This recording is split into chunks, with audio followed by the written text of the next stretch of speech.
Harper Audio presents The Year I Met You by Cecelia Ahern, read by Remie Purtill-Clarke. Our greatest glory is not in never falling, but in rising every time we fall. Confucius. Winter. The season between autumn and spring, comprising in the Northern Hemisphere the coldest months of the year, December, January and February. A period of inactivity or decay. Chapter 1. I was 5 years old when I learned that I was going to die.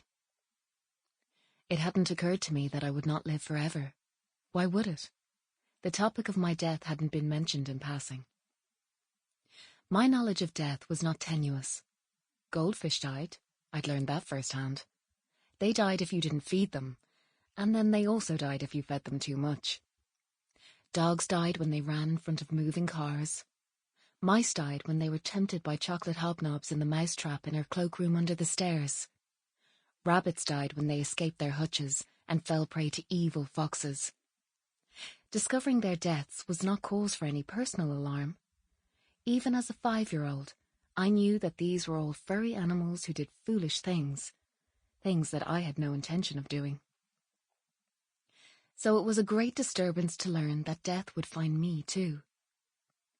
According to my source, if I was lucky, my death would occur in the very same way as my grandfather's had. Old, smelling of pipe smoke and farts, with balls of tissue stuck to the stubble over his top lip from blowing his nose. Black lines of dirt beneath the tips of his fingernails from gardening. Eyes yellowing at the corners, reminding me of the marble from my uncle's collection that my sister used to suck on and swallow, causing Dad to come running to wrap his arms around her stomach and squeeze till the marble popped back out again. Old, with brown trousers hiked up past his waist, stopping only for his flabby, boob-like chest, revealing a soft paunch and balls that had been squished to one side of the seam of his trousers. Old. No, I did not want to die how my granddad had, but dying old, my source revealed, was the best-case scenario. I learned of my impending death from my older cousin Kevin on the day of my granddad's funeral, as we sat on the grass at the end of his long garden, with plastic cups of red lemonade in our hands, and as far away as possible from our mourning parents, who looked like dung beetles on what was the hottest day of the year. The grass was covered in dandelions and daisies, and was much longer than usual, Grandad's illness having prevented him from perfecting the garden in his final weeks. I remember feeling sad for him, defensive, that of all the days to showcase his beautiful back garden to neighbours and friends, it was on a day when it wasn't the perfection he aspired to. He wouldn't have minded not being there. He didn't like to talk much.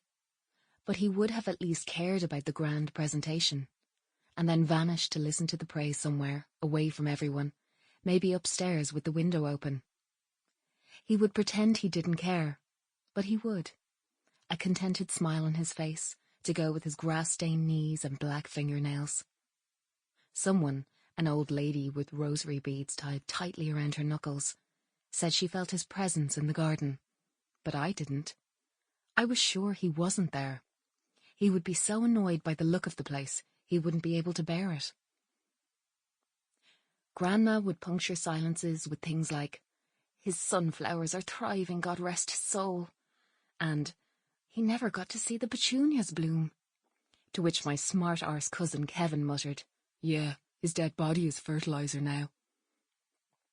Everyone sniggered. Everyone always laughed at what Kevin said, because Kevin was cool, because Kevin was the eldest, 5 years older than me, and at the grand old age of 10 said mean and cruel things that none of the rest of us would dare say. Even if we didn't think it was funny, we knew to laugh, because if we didn't, he would quickly make us the object of his cruelty, which is what he did to me on that day. On that rare occasion, I didn't think it was funny that Grandad's dead body beneath the earth was helping his petunias grow, nor did I think it was cruel. I saw a kind of beauty in it, a lovely Sample complete. Ready to continue?